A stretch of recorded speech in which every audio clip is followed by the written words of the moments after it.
y'all. Now, y'all been going crazy for my episode 5 review for the Wags to Riches Miami show. And here it goes. While this episode was kind of a little bit dragging and boring, but being a part of production, I understand we need episodes like this just to drag and push the storyline along. So, first things first, we get into episode 5 with Miranda and Charelle in a Sprinter, and Charelle is giving Miranda advice, and she's telling her how, the actions that caused her to land in jail over her baby daddy is not a good look. It's not a good look for her. It's not a good look for what she got going on. And lastly, it's not a good look for Charelle's company. Okay, so, I think this episode was supposed to make us look at Charelle in a good light because she's giving Miranda advice and seeming like a big sis or like a mother, a bonus mom. No, but you're still a mean girl. Next. Anywho, they end up at the meeting with the investors and some of the other women that are under Allure's brokerage firm or Allure's real estate company, which is Charelle's company. And I swear to God, Miranda tripped me out the whole time. Like, girl, why would you pick up them chopsticks knowing you can't eat with chopsticks? Yo, that was hilarious. I did notice that Charelle had confidence, in the way she does her business, the way she spoke, and sealing the deal with $1 billion company for her firm. I thought that was dope, but I didn't care because she's a mean girl.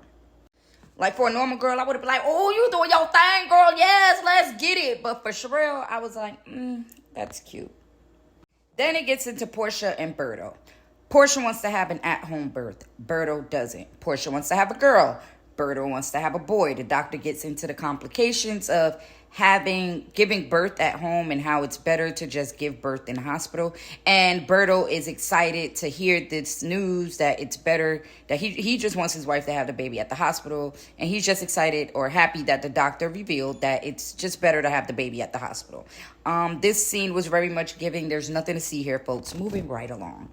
Then we get to the scene for Charelle's party for the joint venture with her real estate group and the investors, right? And most of the cast members are there. And I already know that usually when a lot of cast members are there, it's a lot of drama. So while everybody's like mingling and saying hi, I'm like, okay, let's get to the point. Where's the drama? Because everybody's here. I want to know what's up. I need the tea. I need the update.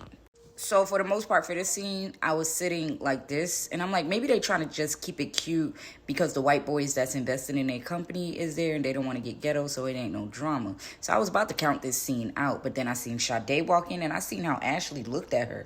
And I'm like, Ashley, why is you looking at that girl like that? Like, what's finna happen? So now I'm tuned in. I'm sitting up now. Then Stoney walk in. I'm like, what the hell you doing here? Wasn't you just talking about this lady? Well, the lady was talking about you. So you was talking about her back, I guess, defending yourself. But still, what the hell is you doing here? So now I'm really up. Like, what's finna happen? So in Stoney's white screen, she explains how Charelle took accountability and she apologized and she's willing to see where the relationship goes. And I don't know about y'all, but I would have liked to see an intimate setting where Charelle really takes accountability face to face to Stoney and apologizes. I feel like she owes me that. Stoney, a one-on-one. But anyway, Stoney ends her white screen with she's not here to fight with Charelle about what she doesn't like about her. And I was like, that's really mature of you, Stoney. Like, I really would love to be that mature one day. So now I'm back like this and I'm just watching the scene like, okay, come on now. I see everybody mingling. All the husbands walked in. I'm like, where is the drama? Like, I'm about to fast forward damn near, turn it off. But then I see Stoney and Charelle sit down. And guess what, y'all? This is the intimate moment that I was waiting for where Charelle apologized to me. Stoney, like, she really took accountability. She was like, on some real shit, I was wrong, and I respected her for that. And while I liked her, I feel like her apology was genuine. I still wouldn't put nothing past Charelle, okay, because of the shit she pulled. And I'm sure Stoney won't either. So we shall see where this relationship goes. And Sade was being nosy, lingering around y'all while they talking, and they end the talk. She seen the talk ended on good terms. So Sade like, oh, let's get a hug. And then Charelle like, telling Stoney. She like, Sade said that she thought I was a mean girl. Sade said, no, I didn't think. I said that you are a mean girl. I said whoever in that editing room is messy as hell, because they could have ended the scene with the three ladies hugging and call it a day, but they just had to add that part. No, I didn't say I think you are a mean girl. I said you are a mean girl. I know that's right, Sade. So then we see Chad and Charelle on a date, and I'm like, this whole episode been boring as hell. What the hell is this? You know what I'm saying? They compliment each other, they kissing. While Chad's personality is a breath of fresh air, I couldn't help but to think, like, what the hell is you doing with this, like, old hag? So I'm just sitting here like this, and then I see this lady walk in. I'm like, who the hell is this lady? So the tension it's just a little weird vibe. So I'm like, is this like one of Chad's exes, or is this a lady that Charelle found out that Chad was sleeping with and they confronting Chad? Like, what is this? Because it took so long for them to put the lady name on the screen, so I don't know who the lady is. Come to find out, it's Charelle's lawyer. So I'm like, did Chad mess with the lawyer or something? What's going on here?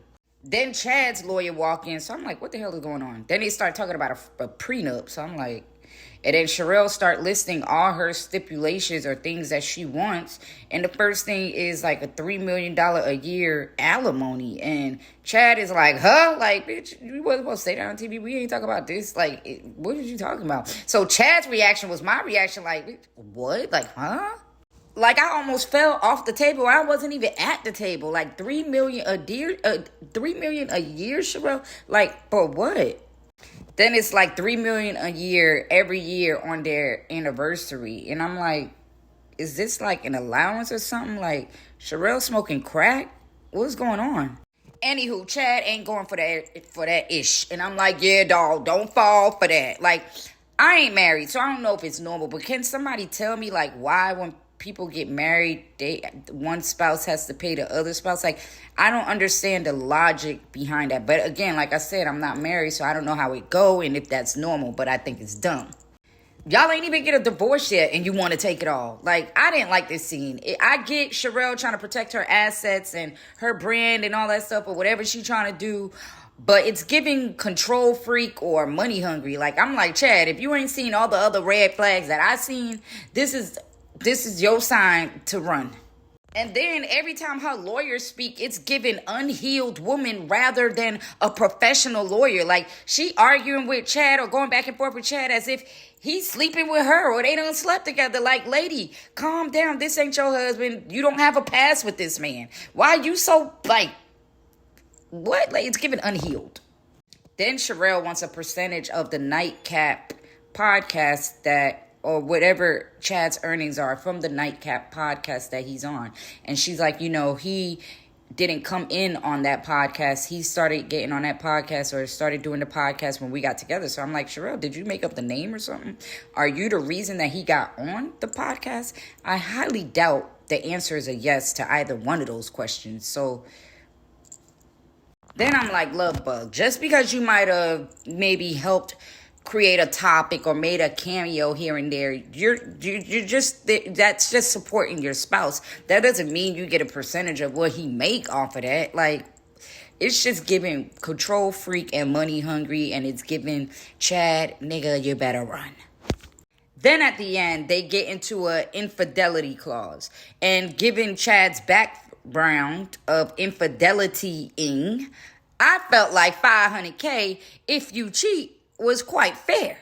If every marriage was like that, I'm sure the divorce rate would be hella low, okay? Anywho, Chad speaks up and says he feels like because she wants an infidelity clause, that means she doesn't trust him. Now, Chad.